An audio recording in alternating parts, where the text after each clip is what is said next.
জীবনে জীবনে স্বস্তি পাওয়ার মতো আয়াত, স্বস্তি পাবেন। এই আয়াতটা শুনলে আপনার মনে স্বস্তি লাগবে, আনন্দ লাগবে, ভালো লাগবে। অবশ্যই আমি তোমাদের পরীক্ষা করব, অবশ্যই আমি তোমাদের পরীক্ষা করব। কে বলতেছেন? আল্লাহ বলতেছেন যে অবশ্যই আমি তোমাদের পরীক্ষা করব কিছুটা ভয়, কিছুটা ভয়, ক্ষুধা, মাল ও জানের ক্ষতি, ফসল বিনষ্টের মাধ্যমে। আমি অবশ্যই তোমাদের পরীক্ষা করব কিছুটা ক্ষুধা, ভয়, মাল ও জানের ক্ষতি ও ফল ফসল নষ্টের মাধ্যমে। তবে সুসংবাদ দাও সবরকারীদের। সূরা আল বাকারা আয়াত নম্বর 155। আল্লাহ পাক আমাদেরকে পরীক্ষা করবেন, আমাদেরকে ভয় দেখাবেন। ভয় কিভাবে? যে আমি একা হয়ে যাব, আমার সাথে কোনো মানুষজন থাকবে না, আমি আমার বাড়ি থেকে আমি অন্য কোথাও চলে যাব, সেখানে গিয়ে ভয়ে থাকবো, টেনশনে থাকবো, আতঙ্কে থাকবো, আমার মালের ক্ষতি হয়ে যাবে। আমার যে ফসল, আমি ফসল চাষ করতেছি, সেই ফসলে আল্লাহ পাক ক্ষতি করে দিবেন।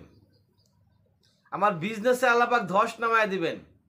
আমার চাকরিতে আল্লাহ পাক ধস নামায় দিবেন, অর্থাৎ চাকরি চলেও যেতে পারে বা চাকরি না পেতে পারি, এ ধরনের বিপদের মধ্যে আমাকে রাখবেন।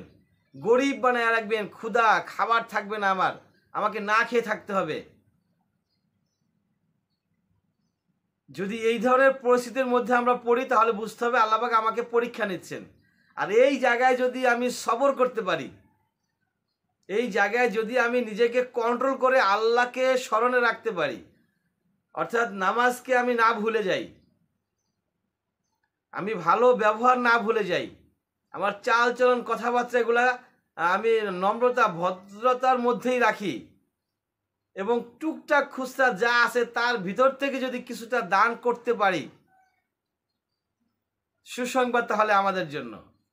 এই সুসংবাদ কে দিয়েছেন? স্বয়ং আল্লাহ দিয়েছেন। সুসংবাদ মানে কি? আমার ভবিষ্যৎ আল্লাহ পাক অবশ্যই উজ্জ্বল করে দিবেন, হয় দুনিয়াতে, না হয় দুনিয়ার পরবর্তী জীবনে। দুনিয়ার চাইতে দুনিয়ার পরবর্তী জীবনের মূল্য একজন মুসলমানের কাছে বেশি হওয়া উচিত। সর্বোচ্চ সাফল্যের সংজ্ঞা দিয়েছেন স্বয়ং আল্লাহ। যে ব্যক্তি, আল্লাহ বলেন, যে ব্যক্তি নিজেকে জাহান্নামের আগুন থেকে বাঁচাইতে পারলো এবং জান্নাতে প্রবেশ করাইতে পারলো, সেই হচ্ছে কামিয়াব, সেই সফল কাম। অতএব আমরা সেই মহান কঠিন দিবস, সেই কঠিন দিবস থেকে বেঁচে কিভাবে জান্নাতে প্রবেশ করতে পারি দুনিয়াতে, আমরা সেই চেষ্টাই করবেন ইনশাআল্লাহ তাআলা। ওয়া আখির দাওয়ানা আলহামদুলিল্লাহি রাব্বিল আলামিন।